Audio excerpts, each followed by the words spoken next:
ओंकारं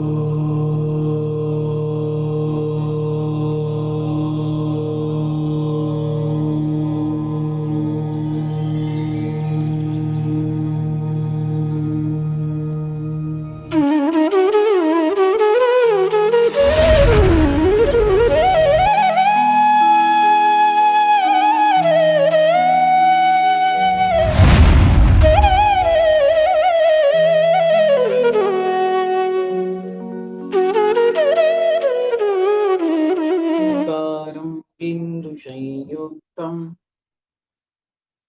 नित्यं ध्यायन्ति योगिनः कामं मोक्षदं चैव ओंकाराय नमो नमः।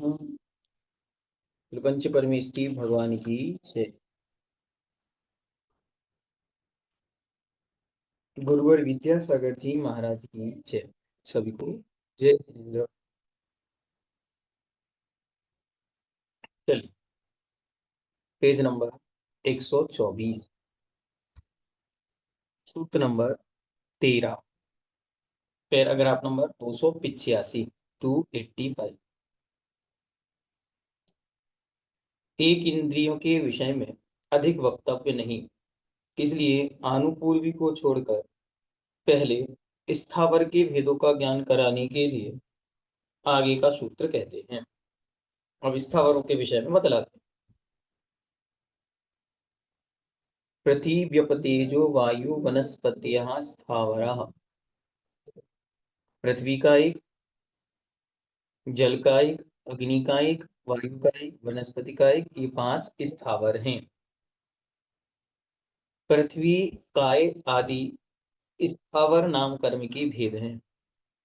इनके उदय के निमित्त से जीवों के पृथ्वी आदि नाम जानने चाहिए।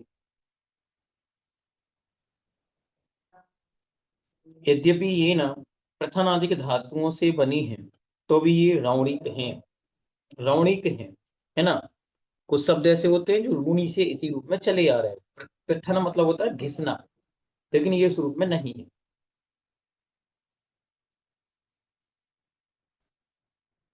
इसलिए इसमें प्रथनादिक धर्मों की अपेक्षा नहीं है।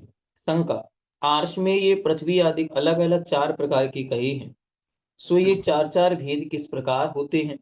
समाधान, पृथ्वी, पृथ्वी काय, पृथ्वी काय और पृथ्वी जीव, ये 4 प्रकार की पृथ्वी है। पृथ्वी के 4 भेद हैं, पृथ्वी, पृथ्वी काय, पृथ्वी कायिक और पृथ्वी जीव। अब इनको अच्छी तरह समझना, ये नया विषय है थोड़ा सा, है ना। इनमें से जो अचेतन है, अर्थात जिसमें चेतना नहीं पाई जाती, ऐसा अचेतन है, प्राकृतिक परिणामों से बनी है और कठिन गुण वाली है, वह पृथ्वी है। जो कैसी है? अचेतन है, वह पृथ्वी है। अच्छी तरह समझे ना। अभी तक हम क्या समझ रहे थे? जो खेत में मिट्टी है वो सब जीव है, लेकिन ऐसी भी मिट्टी है जो अचेतन है। फिर अचेतन होने से यद्यपि उसमें पृथ्वी नाम कर्म का उदय नहीं है, तो भी वह प्रथन क्रिया से उपलक्षित होने के कारण अथवा विस्तार अधिक गुण वाली होने के कारण वह पृथ्वी कहलाती है। अथवा पृथ्वी यह सामान्य वाची संज्ञा है, क्योंकि आगे के तीनों भेदों में वही पाई जाती है। काय का अर्थ शरीर है, अतः पृथ्वी काय के जीव द्वारा जो शरीर छोड़ा दिया गया वह पृथ्वी काय कहलाता है। जिस पृथ्वी में पहले जीव था, तो फिर वो जीव मरण को प्राप्त हो गया, तो उस जीव ने जो शरीर को छोड़ दिया, वो शरीर से रहित जो पृथ्वी है उसको पृथ्वी काय कहते हैं। तथा मरे हुए मनुष्य का शरीर, जिस प्रकार मरे हुए मनुष्य का शरीर, ऐसे ही जिस पृथ्वी में से जीव निकल गया है, ऐसी जो पृथ्वी बची हुई है वो पृथ्वी काय कहलाती है। जिस जीव के पृथ्वी रूप काय विद्यमान है उसे पृथ्वी कायिक कहते हैं। जिस जीव के पृथ्वी रूप काय विद्यमान है, मतलब अभी वर्तमान में जो पृथ्वी से युक्त जीव है, उसका नाम पृथ्वी कायिक है। तात्पर्य यह है कि जीव पृथ्वी रूप शरीर के संबंध से युक्त है। कर्मण काय योग में स्थित जिस जीव ने जब तक पृथ्वी को काय रूप से ग्रहण नहीं किया, तब तक वह पृथ्वी जीव कहलाता है। इसी प्रकार जलादिक में भी 4 भेद लेने चाहिए। ये चारों प्रकार के प्राणी स्थावर हैं। ये चारों स्थावर हैं, पृथ्वी, जल, अग्नि, वायु, वनस्पति, इस प्रकार। ये पांचों प्रकार के प्राणी स्थावर हैं। एक इसमें अच्छी तरह ये समझना, इसके विषय में विस्तार से इन्होंने महाराज ने तो नहीं दिया, लेकिन धवला आदि ग्रंथों में और जीव पांडे जी की जो मुक्तार जी वाली टीका है उसमें इन्होंने सबके विषय में दिया। इस प्रकार पृथ्वी है, फिर पृथ्वी कायक है, पृथ्वी काय है, फिर पृथ्वी कायक है, फिर पृथ्वी जीव है। ऐसे ही जल है, जल कायक है, जल काय है और जल जीव है। इस प्रकार से दोनों में जानना।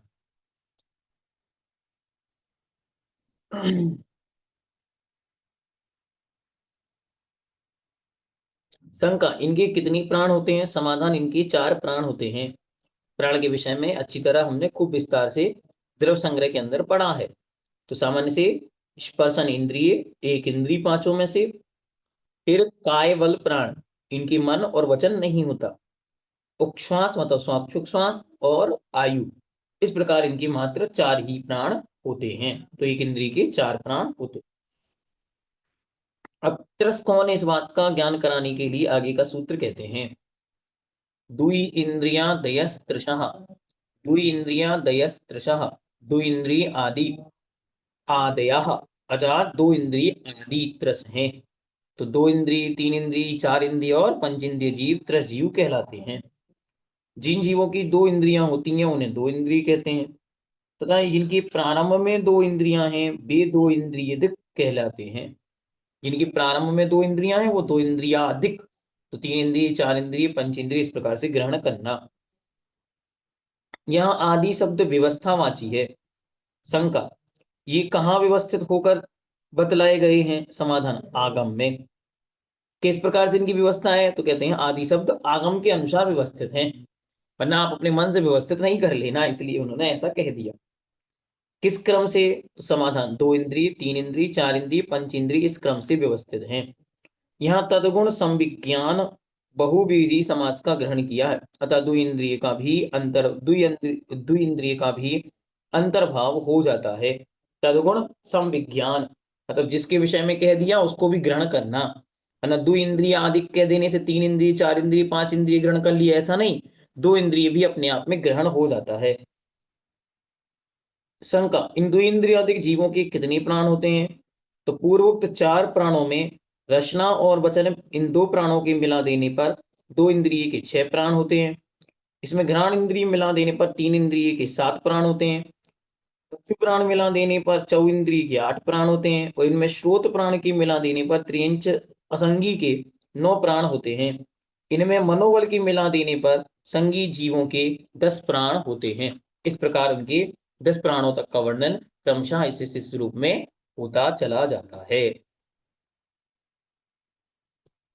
विशेषार्थ, यहाँ यहाँ दो इंद्रिय के छह, तीन इंद्रिय के सात, चतुरिंद्रिय की आठ, पंच इंद्रिय के असंगी पंच इंद्रिय के नौ और संगी के 10 प्राण पर्याप्तक अवस्था की अपेक्षा बतलाए हैं। अपर्याप्तक अवस्था में इनके क्रमशः 4, 5, 6 और 7 प्राण होते हैं। खुलासा इस प्रकार है। क्यों, क्या कम हो गया? तो बतलाते। कुल प्राण 10 हैं। कुल प्राण कितने? 10। 5 इंद्रिय प्राण, 3 बल प्राण, आयु और श्वास, ये आपको पता है। इनमें से संगी और असंगी की अपर्याप्तक अवस्था में श्वास, मनोबल और वचन बल, ये 3 प्राण नहीं होते। ध्यान से, अपर्याप्तक अवस्था में क्या क्या नहीं होता? तो स्वाक्षुक श्वास नहीं होता, मनोबल नहीं होता और वचन बल नहीं होता, इसलिए 3 प्राण तो कम हो गए। बचे कितने? 7 प्राण। फिर चतुरिंद्रिय की अपर्याप्तक अवस्था में 3 ये और श्रोत इंद्रिय, एक इंद्रिय भी कम हो गई, तो टोटल तो वहां पे 4 प्राण नहीं होते, मात्र 6 प्राण होते। तीन इंद्रिय की अपर्याप्तक अवस्था में 4 ये और चक्षु इंद्रिय, ये 5 प्राण नहीं होते, मतलब 5 प्राण होते। और दो इंद्रिय की अपर्याप्तक अवस्था में ये 5 और घ्राण इंद्रिय, ये 6 प्राण नहीं होते, शेष 4 प्राण होते हैं। एक इंद्रिय के 6 ये तथा स्वाक्षुश्वास, ये 7 प्राण नहीं होते, शेष मात्र 3 प्राण ही होते हैं। इस प्रकार उनके विषय में भी अलग से इन्होंने पूर्व सूत्र में जो आदि शब्द आया है उसे परिमाण का निश्चय कराने के लिए आगे का सूत्र कहते हैं। अब ये तो कह दिया कि दो इंद्रिया आदया, लेकिन आदि भी कहाँ तक लेके जाना, ये कैसे जानेंगे? दो इंद्रिया आदया कह दिया तो दो इंद्रिय से आदि में कहाँ तक लेके जाना, तो बालबोध जिनने नहीं पढ़ा वो क्या से समझेंगे? तो इसलिए उनको अगला सूत्र बनाना पड़ा। तो महाराज कहते हैं पंच इंद्रियाणी, इंद्रियां पांच होती है, इंद्रियां पांच होती हैं, इंद्रियां पांच है। कौन कौन सी? इंद्रिय का व्याख्यान कर, इंद्रिय शब्द का व्याख्यान कर आए हैं। अंत में जो पंच शब्द का ग्रहण किया है वह मर्यादा के निश्चय करने के लिए किया कि इंद्रियां पांच ही होती हैं, इससे इंद्रियों की और अधिक संख्या नहीं पाई जाती, इस बात का समाधान हो गया। इस सूत्र में वचनाधिक कर्म इंद्रियों का ग्रहण करना चाहिए, समाधान नहीं करना चाहिए, क्योंकि उपयोग का प्रकरण है। जो अन्य ग्रंथों में, अन्य दर्शनों में पांच प्रकार की इंद्रियां और होती हैं, उसमें वे वचन को और अन्य प्रकार से अन्य उनको भी इंद्रियां इंद्रिय के रूप में मानते हैं। उपस्थ है, अ, लिंग है, उनको काम इंद्रिय या जनन इंद्रिय, इस प्रकार से इंद्रियों को और भी उनके यहाँ भेद मानते हैं। उन सबका यहाँ प्रकरण नहीं है, ऐसा आचार्य ने कहा। इस सूत्र में उपयोग की साधनभूत इंद्रियों का ग्रहण किया है, क्रिया की साधनभूत इंद्रियों का नहीं। दूसरी, क्रिया की साधनभूत इंद्रियों की मर्यादा नहीं है।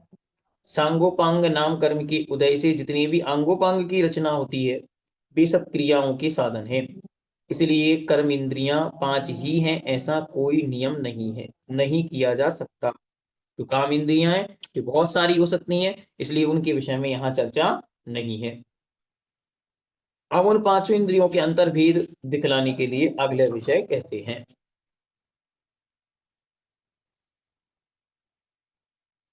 द्विविधानी। वे पांच इंद्रियां भी प्रत्येक के दो दो भेद हैं, प्रत्येक के दो दो भेद हैं। विध शब्द प्रकारवाची है। द्विविधानी पद में द्वौ विधौ येषां तानि द्वौ विधानी से प्रकार बहुब्रीहि समास है। आश्रय यह है कि ये पांचों इंद्रियां प्रत्येक दो दो प्रकार की हैं। वे दो दो प्रकार कौन से हैं? तो द्रव्य इंद्रिय और भाव इंद्रिय। द्रव्य इंद्रियां हैं और भाव इंद्रिय रूप है। द्रव्य इंद्रिय होती है मतलब आकार रूप, द्रव्य इंद्रिय होती है मतलब बाहर से जो प्रवृत्ति है उस रूप। और भाव इंद्रिय क्या है? तो भाव इंद्रिय मतलब होता है जो अंतरंग रूप परिणति है वो, ये अंतरंग में जो शक्ति रूप है वह। अब उसको भी आगे समझा दे। अब द्रव्येंद्रिय का स्वरूप का ज्ञान कराने के लिए आगे का सूत्र कहते हैं निर्वित्युपकरणे द्रव्येंद्रियम, निर्वित्युपकरणे द्रव्येंद्रियम। निर्वित्ति और उपकरण का नाम द्रव्येंद्रिय है। निर्वित्ति मतलब रचना, आकार, और उपकरण का मतलब उपकरण, उपकार करने वाला उपकरण मतलब सहायक, ये द्रव्येंद्रिय है। रचना का नाम निर्वित्ति है। शंका, किसके द्वारा यह रचना की जाती है? समाधान, कर्म के द्वारा। निर्वित्ति दो प्रकार की है, बाह्य निर्वित्ति और अभ्यंतर निर्वित्ति। निर्वित्ति कितनी प्रकार की? दो प्रकार की। निर्वित्ति और उपकरण, ये तो दो सब्सटेंस हो गए। निर्वित्ति भी दो प्रकार की, एक बाह्य निर्वित्ति और एक अभ्यंतर निर्वित्ति। ऐसे उपकरण भी दो प्रकार के, एक बाह्य उपकरण और एक अभ्यंतर उपकरण। अच्छी तरह समझना, निर्वित्ति मतलब रचना, उपकरण मतलब सहायक। तो जो रचना का सहाय करे, सहायता करे, वो उपकरण। वे भी दो दो प्रकार के, एक अंतरंग और एक बाह्य। अब कहते हैं बाह्य निर्वित्ति, उत्सेत अंगुल के असंख्यात भाग प्रमाण और प्रतिनियत चक्षु आदि इंद्रियों के आकार रूप से अविस्तृत शुद्धांत प्रदेशों की रचना को अभ्यंतर निर्वित्ति कहते हैं। जिस जीव ने जो कर्म को बांधा उस कर्म के अनुसार, मानो यहाँ आंख बननी है तो आत्मा के जो प्रदेश हैं वे इसी स्थान पर अंगुल के असंख्यात भाग प्रमाण, इतना छोटे से आकार में चक्षु का आकार धारण कर लेंगे। उसको तो कहते हैं अभ्यंतर निर्वृत्ति, मतलब अंतरंग में रचना इस रूप में होना। तथा इंद्रिय नाम वाले उन्हीं आत्म प्रदेशों में प्रतिनियत आकार रूप और नाम कर्म के उदय से शेष अवस्था को प्राप्त हुए जो पुद्गल प्रचय हैं उसे बाह्य निर्वृत्ति कहते हैं। और बाहर में जो निर्वृत्ति बनती है वो बाह्य निर्वृत्ति है। जो निर्वृत्ति का उपकार करता है उसे उपकरण कहते हैं, और जो निर्वृत्ति का उपकार करे मतलब निर्वृत्ति की रक्षा करे, निर्वृत्ति को सहारा दे, वो उपकरण कहलाता है। निर्वृत्ति के समान वह भी दो प्रकार का है, अभ्यंतर और बाह्य। नेत्र इंद्रिय में कृष्ण शुक्ल मंडल अभ्यंतर उपकरण है, तथा पलक और दोनों बरौनी आदि बाह्य उपकरण है। इस प्रकार शेष इंद्रियों में भी जानना चाहिए। तो क्या कहते हैं, नेत्र इंद्री में जो कृष्ण शुक्ल मंडल है वह अभ्यंतर उपकरण है। जो आंख में ये आपको दिख रहा है काला और सफेद, ये तो अभ्यंतर उपकरण हो गया। और बाह्य में उपकरण क्या है, तो पलक, ये जो आपके बाल दिख रहे हैं ये, और ये दोनों क्या है, ये बाह्य उपकरण है, बाहर से आंख की रक्षा करने वाले हैं। आंख को किसी प्रकार का नुकसान ना हो पाए, इस प्रकार का प्रयोग इनके माध्यम से होता है। आदि बाह्य उपकरण है, इसी प्रकार शेष इंद्रियों में भी जानना चाहिए। आगम में संसारी जीव के प्रदेश चलाचल बतलाए हैं। मध्य के 8 प्रदेश अचल होते हैं और प्रदेश चल होते हैं। कुछ प्रदेश अचल होते हैं, अचल मतलब स्थिर, जो जहां है वहां स्थिर रहते हैं। बाकी प्रदेश जो हैं वे निरंतर घूमते रहते हैं, उन्हें चल प्रदेश कहते हैं। ऐसी अवस्था में नियतात्म प्रदेश ही सदा विवक्षित इंद्रिय रूप बने रहते हैं, यह नहीं कहा जा सकता। किंतु प्रदेश परिस्पंदन के अनुसार प्रति समय अन्य अन्य प्रदेश अभ्यंतर निर्वृत्ति रूप होते रहते हैं, यहाँ ऐसा समझना चाहिए। जिसके जितनी इंद्रियां होती हैं उसके उतने इंद्रिया वर्ण कर्म का क्षयोपम सर्वांग होता है। इसलिए अभ्यंतर निर्वृत्ति की उक्त प्रकार से व्यवस्था होने में कोई बाधा नहीं। यह उक्त कथन का तात्पर्य है, शेष कथन सुगम है। यहाँ एक आकार रूप है, तो कुछ लोग मानते हैं कि जो प्रदेश अचल हैं वे अचल प्रदेश वहां स्थित हैं, तो कुछ लोग मानते हैं कि वहां अचल इस प्रदेश स्थित नहीं है, अभी तो वे प्रदेश तो चलायमान है, निरंतर वे अपने रूप में चलायमान है, चल रहे हैं। इस प्रकार से भी कुछ लोगों का मानना है। अब कहते हैं भाव इंद्रिय का कथन करने के लिए आगे का सूत्र कहते हैं, लब्ध्योपयोगौ भाव इंद्रियम। लब्ध्योपयोगौ भाव इंद्रियम, लब्धि और उपयोग का नाम भाव इंद्रिय है। लब्धि मतलब योग्यता, प्राप्ति, और उपयोग मतलब प्रयोग करना। तो जो क्षयोपम है उसका नाम लब्धि है और उसके प्रयोग का नाम उपयोग है। लब्धि शब्द का व्युत्पत्ति अर्थ है लभ्यनम लब्धि, अर्थात प्राप्त होना। शंका, लब्धि किसे प्राप्त कहते हैं, किसे कहते हैं? तो समाधान, ज्ञानावरण कर्म के क्षयोपम विशेष को लब्धि कहते हैं। जिसके संसर्ग से आत्मा द्रविंद्री की रचना के लिए उद्यत होता है, तन्निमित्तक आत्मा के परिणाम को उपयोग कहते हैं। लब्धि और उपयोग ये दोनों भाव इंद्रिय हैं। तो आत्मा का जो लब्धि मतलब योग्यता, जिस कर्म के उदय से या जिस कर्म के संयोग से आत्मा उस रूप आकार को धारण करने के लिए कार्य करती है, वो तो उसकी लब्धि हो गई। और उस आत्मा का उस समय प्रयोग करना, उस रूप प्रयोग करना, इस रचना से चखने का काम करना, ये उसका प्रयोग हो गया, उसका उपयोग हो गया। शंका, उपयोग इंद्रिय का फल है, वह इंद्रिय कैसे हो सकती है? समाधान, कारण का धर्म कार्य में देखा जाता है। जैसे घटाकार परिणित हुआ ज्ञान भी घट कहलाता है, अतः इंद्रिय के फल को इंद्रिय मानने में कोई आपत्ति नहीं है। इसीलिए दूसरे इंद्रिय का जो अर्थ है वह मुख्यता से उपयोग में पाया जाता है। तात्पर्य यह है कि इंद्र के लिंग को इंद्रिय कहते हैं। यह जो इंद्रिय शब्द का अर्थ है वह उपयोग में मुख्य है, क्योंकि जीव का लक्षण उपयोग है, ऐसा वचन है। अतः उपयोग को इंद्रिय मानना उचित है। इंद्रिय मतलब उपयोग मतलब प्रयोग, किसी वस्तु का जब उस रूप प्रयोग होता है तब उसे इंद्रिय माना जाता है, ऐसा भी लक्षण देखने में आता है। चलिए आगे कौन पढ़ेगा विशेषार्थ? हाँ ममता जी पढ़िए।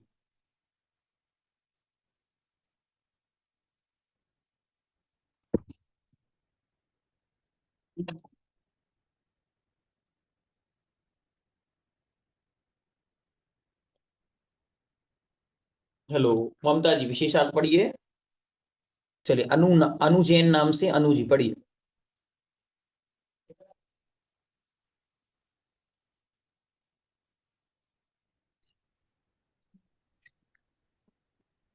ज्ञान की अमुक पर्याय को प्रकट न होने देना विवक्षित ज्ञानावरण के सर्वघाती स्पर्धकों के उदय का काम है।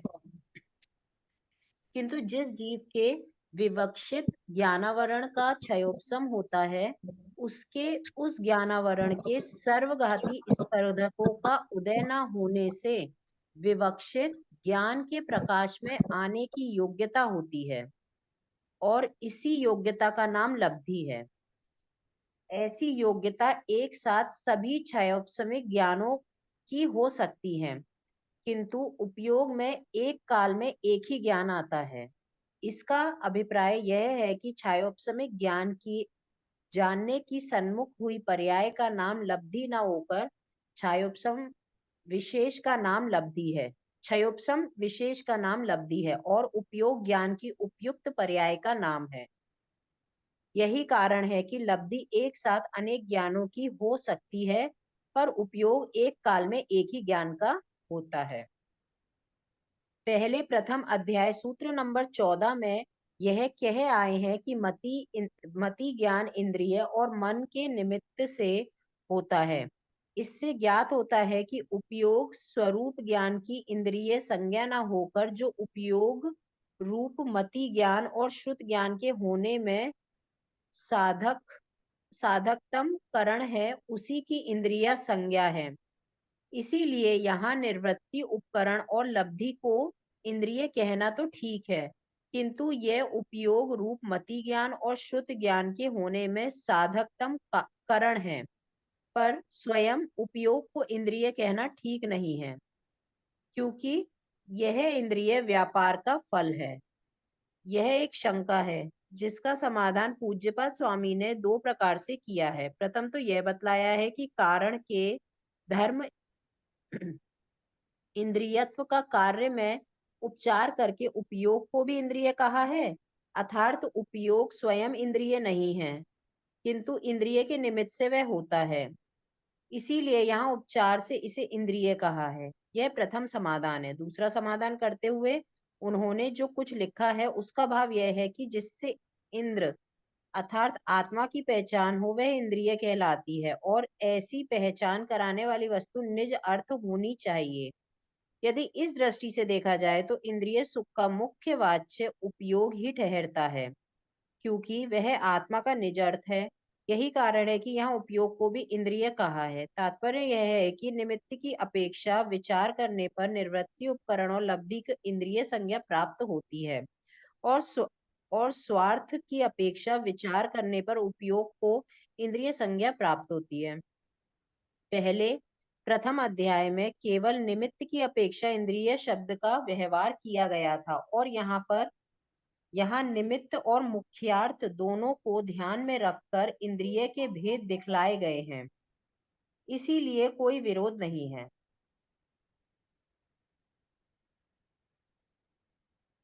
ठीक हुआ। अब यहाँ पर आचार्य ने सामान्य से जो डिस्कशन कहा था, पंडित जी सामने उसका संक्षेप एक प्रकार से वहां पर प्रस्तुत कर दिया, और उन्होंने कहा जो कुछ भी उनकी अवस्था है वो अवस्था को ही वहां पे सामान्य से कार्य में कारण का उपचार कर दिया जाता है।